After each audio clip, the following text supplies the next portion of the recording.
നേരത്തെയുള്ള പല വാർത്തകളിലും miss call അത് ഒരു വീട്ടമ്മയെയോ അല്ലെങ്കിൽ ഒരു യുവതിയെയോ അവർ താമസിക്കുന്ന ഇടത്ത് നിന്ന് അല്ലെങ്കിൽ അവരുടെ വീട്ടകത്ത് നിന്ന് പുറത്തേക്ക് കൊണ്ടുപോവുകയും കാമുകനൊപ്പം കൊണ്ടുപോകുന്നതിന് സഹായകരമായ ഘടകമായി മാറിയിട്ടുണ്ടായി. വലിയ തോതിൽ അതിൻ്റെ ചർച്ചകളൊക്കെ നടന്നിരുന്നു.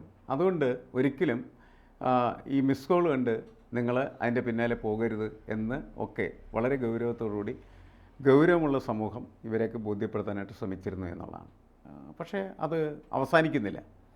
ഇപ്പോഴും കഴിഞ്ഞ ദിവസം ഞങ്ങളുടെ അടുത്ത് ഒരു ക്യാൻസറൊക്കെ പിടികെട്ട് കിടക്കുന്ന അമ്മ, 2 മക്കളുടെ ഭാര്യ, 2 മക്കളുടെ അമ്മ, അതേപോലെ തന്നെ ഭർത്താവും അവർക്ക് ഒപ്പമുണ്ട്. പക്ഷേ ഈ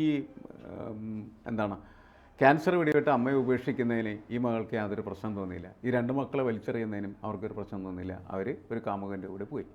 ഇതെല്ലാം മൊബൈൽ ഫോണിലൂടെ വരുന്നതായിട്ടുള്ള സന്ദേശങ്ങളെ പിന്തുടർന്ന് എത്തപ്പെടുന്നതായിട്ടുള്ള സ്വപ്ന ലോകത്തേക്കുള്ള അവരുടെ സഞ്ചാരങ്ങളാണ്. വൻ അപകടങ്ങളും പിന്നീട് മരണങ്ങളും മാത്രമാണ് ഇതിൻ്റെ ഒരു പ്രതിഫലനമായിട്ട് നമ്മൾ കണ്ടിട്ടുള്ളത്.